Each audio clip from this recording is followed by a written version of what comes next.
வணக்கம். இது உரிமை குரல் கொண்டு வரும் இலங்கையின் இன்றைய நாளுக்கான தலைப்புச் செய்திகள்.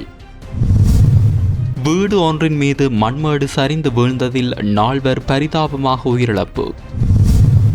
நாட்டில் இன்றும் கனமழை, வளிமண்டலவியல் திணைக்களம் வெளியிட்ட சிவப்பு எச்சரிக்கை. நாட்டில் நிலவும் சீரற்ற காலநிலை, புத்தளம் முதல் பொத்துவில் வரை கடற்றொழில் தடை நீடிப்பு, மீனவர்களுக்கு வெளியான அறிவிப்பு. 117 என்ற எண்ணை அவசர உதவிக்கு அழைக்கவும், மக்களுக்கு இடர் முகாமைத்துவ மையம் வெளியிட்ட அவசர அறிவிப்பு. இன்றைய தினம் நாட்டின் பல பகுதிகளில் நீர் விநியோகம் தடை, எங்கெங்கு எந்தெந்த நேரங்களில் வெளியான முழு விவரம். கிளிநொச்சியில் நடந்த மோட்டார் சைக்கிள் விபத்து, பெண்ணொருவர் சம்பவ இடத்திலேயே பரிதாப உயிரிழப்பு.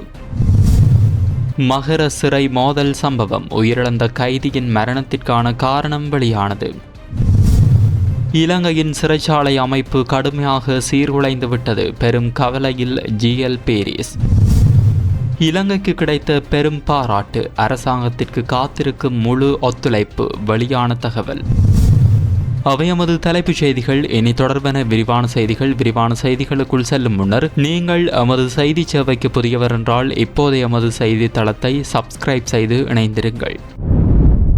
ஹட்டன் கினிகத்தேனை பொல்பெட்டிய பகுதியில் வீடு ஒன்றின் மீது மண்மேடு சரிந்து வீழ்ந்ததில் விபத்துக்குள்ளாகி காணாமல் போயிருந்த 4 சடலங்கள் மீட்கப்பட்டுள்ளதாக போலீசார் தெரிவித்துள்ளனர். இந்த சம்பவமானது நேற்று மாலை இடம்பெற்றிருந்த நிலையில் பின்னர் மேற்கொள்ளப்பட்ட தேடுதல் நடவடிக்கையில் நேற்று இரவு 9:45 மணியளவில் இவர்கள் 4 சடலமாக மீட்கப்பட்டமை குறிப்பிடத்தக்கது. தற்போது நிலவும் பலத்த மழை காரணமாக ஏற்பட்ட மண் சரிவு நிலைமையினாலேயே இந்த அசம்பாவிதம் சம்பவித்துள்ளது. அனர்த்தத்தில் காணாமல் போனவர்களை தேடும் நோக்கில் முன்னெடுக்கப்பட்ட தேடுதல் மற்றும் மீட்பு நடவடிக்கைகளின் போது முதற்கட்டமாக பெண் ஒருவரின் சடலம் மீட்கப்பட்டிருந்தது. அதனைத் தொடர்ந்து மேலும் 2 பெண்களினதும் 1 ஆணினதும் சடலம் மீட்கப்பட்டுள்ளதாக பொல்பெட்டிய போலீசார் மேலும் தெரிவித்திருந்தமை குறிப்பிடத்தக்கது. பலத்த காற்று மற்றும் கொந்தளிப்பான கடல் நிலைமை காரணமாக வளிமண்டலவியல் திணைக்களம் சிவப்பு எச்சரிக்கை அறிவிப்பை வெளியிட்டுள்ளது. காலி முதல் ஹம்பாந்தோட்டை ஊடாக பொத்துவில் வரையிலான கடற்பரப்புகளுக்கு இந்த எச்சரிக்கை விடுக்கப்பட்டுள்ளதுடன் இன்று இரவு 8 மணி வரை இது அமலில் இருக்கும் எனவும் தெரிவிக்கப்பட்டுள்ளது. இந்த பகுதிகளில் காற்றின் வேகம் மணித்தியாலத்திற்கு 60 முதல் 70 கிலோமீட்டர் வரை அதிகரிக்கக்கூடும் என்றும் கடல் மிகவும் கொந்தளிப்பாக காணப்படும் என்றும் தெரிவிக்கப்பட்டுள்ளது. இதனால் மறு அறிவித்தல் வெளியாகும் வரை குறித்த கடற்பரப்புகளில் கடற்றொழில் நடவடிக்கைகளில் ஈடுபட வேண்டாம் என கடல்சார் மற்றும் மீனவ சமூகத்தினருக்கு அறிவுறுத்தப்பட்டுள்ளது. அதேவேளை புத்தளம் முதல் கொழும்பு ஊடாக காலி வரையிலான கடல் பரப்புகளிலும் காற்றின் வேகம் மணித்தியாலத்திற்கு 50 முதல் 60 கிலோமீட்டர் வரை அதிகரிக்கக்கூடும் என்பதால் அந்த பகுதிகளில் கடற்றொழில் மற்றும் கடற்படை நடவடிக்கைகளில் ஈடுபடுவோர் மிகுந்த அவதானத்துடன் செயல்படுமாறும் வளிமண்டலவியல் திணைக்களத்தின் அடுத்தடுத்த அறிவிப்புகளை தொடர்ந்தும் கவனிக்குமாறும் கேட்டுக்கொள்ளப்பட்டுள்ளது. இது இவ்வாறு இருக்க நிலவும் மோசமான வானிலை காரணமாக புத்தளம், சிலாவம், நீர்கொழும்பு, கொழும்பு, களுத்துறை, காலி மற்றும் மாத்தறை, ஹம்பாந்தோட்டை மற்றும் பொத்துவில் வரையிலான கடலோர பகுதிகளில் சிறிய மற்றும் ஒரு நாள் மீன்பிடி படகுகள் கடலுக்கு செல்வதற்கான தடை மறு அறிவித்தல் வரை நீடிக்கப்பட்டுள்ளது. வளிமண்டலவியல் திணைக்களத்தின் அறிவுறுத்தலின் அடிப்படையில் கடற்பரப்பு வளமைக்கு திரும்பிய பின்னரே இந்த தடை நீக்கப்படும் என கடற்றொழில் திணைக்களம் தெரிவித்துள்ளது. இதேவேளை கடந்த சில நாட்களாக வானிலை எச்சரிக்கைகளை மீறி கடலுக்கு சென்ற மன்னார், கற்பட்டி, சிலாவம் மற்றும் நீர்கொழும்பை சேர்ந்த 5 மீனவர்கள் உயிரிழந்தமை குறித்து கடற்றொழில் திணைக்களத்தின் பணிப்பாளர் நாயகம் ஆழ்ந்த கவலை வெளியிட்டுள்ளார். மீனவர்கள் உத்தியோகபூர்வ வானிலை அறிவிப்புகளை கட்டாயம் பின்பற்றுவதுடன் கடலுக்கு செல்லும் ஒவ்வொரு முறையும் உயிர்காப்பு அங்கிகளை அணியுமாறும் அவர் மீண்டும் வலியுறுத்தியுள்ளார். அதே நேரம் 2 நாட்களுக்கு முன்னர் கொழும்பு துறைமுகத்திற்கு வெளியே கடலில் விழுந்த 17 வெற்று கொள்கலன்களில் இதுவரை 2 மட்டுமே கண்டறியப்பட்டுள்ளது. எஞ்சிய 15 கொள்கலன்கள் தெற்கு கடற்பரப்பை நோக்கி நகரக்கூடும் என்பதால் அவை படகுகளுடன் மோதும் அபாயம் இருப்பதாக எச்சரிக்கப்பட்டுள்ளது. எனவே தெற்கு கடற்பரப்பில் இயங்கும் அனைத்து மீனவர்களும் மிகுந்த அவதானத்துடன் செயல்படுமாறும், மிதக்கும் கொள்கலன்கள் காணப்பட்டால் உடனடியாக கடற்றொழில் திணைக்களத்தின் வானொலி நிலையங்களுக்கு தகவல் வழங்குமாறும் கேட்டுக்கொள்ளப்பட்டுள்ளது.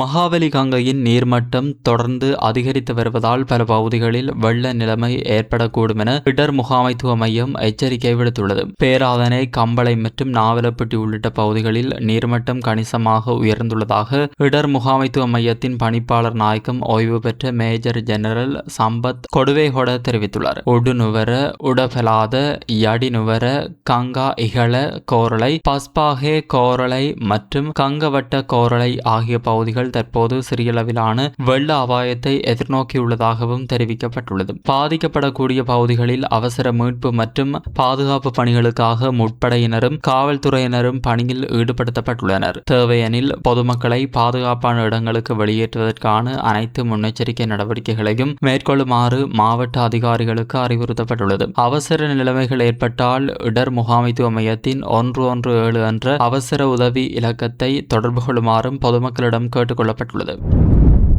கந்தானை நீர் சுத்திகரிப்பு நிலையத்தில் முன்னெடுக்கப்பட உள்ள அத்தியாவசிய பராமரிப்பு பணிகள் காரணமாக இன்று பல பகுதிகளில் தற்காலிகமாக நீர் விநியோகம் இடைநிறுத்தப்பட உள்ளதாக தேசிய நீர் வழங்கல் மற்றும் வடிகாலமைப்பு சபை அறிவித்துள்ளது. அதன்படி மொரட்டுவை மற்றும் பாணந்துறை பகுதிகளில் காலை 9 மணி முதல் பிற்பகல் 2 மணி வரை, பண்டாரகம பகுதியில் காலை 9 மணி முதல் இரவு 9 மணி வரை நீர் விநியோகம் தடைப்படும். மேலும் ஹொரணை, கும்புக்க மற்றும் எங்கிரிய பகுதிகளில் பிற்பகல் 4 மணி முதல் இரவு 9 மணி வரையும், பிலியந்தலை மற்றும் அதனை சூழவுள்ள பகுதிகளில் பிற்பகல் 4 மணி முதல் நாளை மறுதினம் காலை 8 மணி வரை நீர் விநியோகம் இடைநிறுத்தப்படும். எனவே பாதிக்கப்படும் பகுதிகளை சேர்ந்த மக்கள் தேவையான அளவு நீரை முன்கூட்டியே சேமித்து வைத்துக் கொள்ளுமாறும், தடை அமலில் இருக்கும் காலப்பகுதியில் நீரை சிக்கனமாக பயன்படுத்துமாறும் தேசிய நீர் வழங்கல் மற்றும் வடிகாலமைப்பு சபை கேட்டுக் கொண்டுள்ளது. மேலதிக தகவல்களுக்கு 1939 என்ற உதவி இலக்கத்தை தொடர்பு கொள்ளுமாறும் அறிவிக்கப்பட்டுள்ளது. கிளிநொச்சி இயக்கச்சி பகுதியில் இடம்பெற்ற மோட்டார் சைக்கிள் விபத்தில் பெண் ஒருவர் உயிரிழந்துள்ளார். நேற்று இடம்பெற்ற இந்த விபத்தில் மோட்டார் சைக்கிளில் பயணித்த குறித்த பெண் சம்பவ இடத்திலேயே உயிரிழந்துள்ளதாக போலீசார் தெரிவித்துள்ளனர். விபத்துக்கான காரணம் தொடர்பில் கிளிநொச்சி பளை போலீசார் மேலதிக விசாரணைகளை முன்னெடுத்து வருகின்றனர். உயிரிழந்தவரின் சடலம் உடற்கூற்று பரிசோதனைக்காக கிளிநொச்சி மாவட்ட பொது வைத்தியசாலையில் ஒப்படைக்கப்பட்டுள்ளது. மகர சிறைச்சாலையில் இடம்பெற்ற மோதலில் உயிரிழந்த கைதியின் சடலம் மீதான உடற்கூற்று பரிசோதனை நேற்று ராகம போதனா வைத்தியசாலையில் விசேட சட்ட வைத்திய குழுவினால் மேற்கொள்ளப்பட்டது. அதிக அளவில் இரத்தம் வெளியேறியதை மரணத்திற்கான காரணம் என உடற்கூற்று பரிசோதனையில் உறுதிப்படுத்தப்பட்டுள்ளதாக தெரிவிக்கப்பட்டுள்ளது. இதனையடுத்து உயிரிழந்த கைதியின் சடலம் அவரது உறவினர்களிடம் ஒப்படைக்கப்பட்டுள்ளது. கடந்த சில தினங்களுக்கு முன்னர் கைதிகளுக்கும் சிறைச்சாலை அதிகாரிகளுக்கும் இடையே ஏற்பட்ட மோதலை தொடர்ந்து மகர சிறைச்சாலையில் பதற்ற நிலை ஏற்பட்டது. இந்த சம்பவத்தில் 7 கைதிகள் காயமடைந்த நிலையில் அவர்களில் ஒருவர் சிகிச்சை பலனின்றி உயிரிழந்தார். நிலைமையை கட்டுப்படுத்த விசேட அதிரடிப்படை, ராணுவம் மற்றும் போலீசார் களமிறக்கப்பட்டதுடன் விமானப்படையின் பெல் 412 ரக ஹெலிகாப்டரும் ட்ரோனும் கண்காணிப்பு பணியில் ஈடுபட்டன. சம்பவத்தை தொடர்ந்து சிறைச்சாலைக்கு முன்பாக உறவினர்கள் ஒன்று திரண்டதால் பதற்றமான சூழல் ஏற்பட்டிருந்த போதிலும் பாதுகாப்பு தரப்பினர் நிலைமையை கட்டுப்பாட்டிற்குள் கொண்டு வந்தனர். இதனையடுத்து மகர போலீஸ் பிரிவின் சில பகுதிகளில் மறு அறிவித்தல் வரை போலீஸ் ஊரடங்கு சட்டம் அமல்படுத்தப்பட்டுள்ளது. இலங்கையின் சிறைச்சாலை அமைப்பு கடுமையான நிர்வாக நெருக்கடியை எதிர்கொண்டுள்ளதாக மக்கள் ஐக்கிய எதிர்க்கட்சியின் ஒருங்கிணைப்பாளர் பேராசிரியர் GL பீரிஸ் தெரிவித்துள்ளார். நேற்று கொழும்பு மால் வீதியில் உள்ள அரசியல் அலுவலகத்தில் நடைபெற்ற ஊடக சந்திப்பில் கருத்து தெரிவித்த அவர், கடந்த சில மாதங்களுக்குள் நீர்கொழும்பு மற்றும் மகர சிறைச்சாலைகளில் 2 பாரிய சம்பவங்கள் பதிவாகியிருந்த போதிலும் அதற்கு பொறுப்பேற்கும் தலைமை நிர்வாகம் இல்லை என குற்றம் சாட்டியுள்ளார். சிறைச்சாலைகள் திணைக்களத்தின் ஆணையாளர் நாயக பதவி கடந்த 1 வருடத்திற்கும் மேலாக நிரப்பப்படாமல் இருப்பதாகவும், நாட்டின் அனைத்து சிறைச்சாலைகளின் நிர்வாகத்திற்கும் பொறுப்பான அந்த முக்கிய பதவி தொடர்ந்து காலியாக இருப்பது கவலைக்குரிய விடயமாகும் என்றும் அவர் குறிப்பிட்டார். இதனால் சிறைச்சாலை அமைப்பில் நிர்வாக தலைமை இல்லாத நிலை உருவாகியுள்ளதாக பேராசிரியர் GL பீரிஸ் மேலும் தெரிவித்தார். தற்போதைய அரசாங்கம் நாட்டின் பொருளாதாரத்தை கையாண்டு வரும் விதம் பாராட்டத்தக்கதாக இருப்பதாக ஐக்கிய நாடுகள் அபிவிருத்தி திட்டத்தின் உதவி பொதுச் செயலாளர் கன்னி விக்னராஜா தெரிவித்துள்ளார். நிதி அமைச்சில் தொழில் அமைச்சரும் நிதி திட்டமிடல் பிரதி அமைச்சருமான கலாநிதி அனில் ஜெயந்த பெர்னாண்டோவை சந்தித்த பின்னர் அவர் இதனை தெரிவித்தார். இந்த சந்திப்பில் ஐக்கிய நாடுகள் அபிவிருத்தி திட்டத்தின் வதிவிட பிரதிநிதி அசோசா குவாட்டா மற்றும் பொருளாதார நிபுணர் கலாநிதி வஹீஷா குணசேகர ஆகியோரும் கலந்து கொண்டனர். இலங்கையுடன் எதிர்காலத்திலும் நெருக்கமாக இணைந்து செயல்பட தயாராக இருப்பதாக தெரிவித்த கன்னி விக்னராஜா, நிதி ஒழுக்கம், வெளிப்படைத்தன்மை மற்றும் அரசாங்கம் முன்னெடுத்து வரும் பொருளாதார டிஜிட்டல் மயமாக்கல் வேலை திட்டம் பாராட்டுக்குரிய விடயம் எனவும் தெரிவித்தார். இதன்போது கருத்து தெரிவித்த கலாநிதி அனில் ஜெயந்த பெர்னாண்டோ, ஐக்கிய நாடுகள் அபிவிருத்தி திட்டம் இலங்கைக்கு வழங்கி வரும் ஆதரவுக்கு நன்றி தெரிவித்ததுடன் நிதி ஒத்துழைப்பை தாண்டி நீண்டகால ஆலோசனை மற்றும் அபிவிருத்தி கூட்டுறவை மேலும் வலுப்படுத்த வேண்டியதன் அவசியத்தை வலியுறுத்தினார். இத்துடன் இன்றைய தலைப்புச் செய்திகள் நிறைவடைகின்றன. மீண்டும் அடுத்த பிரதான செய்திகள் வாயிலாக சந்திப்போம். வணக்கம்.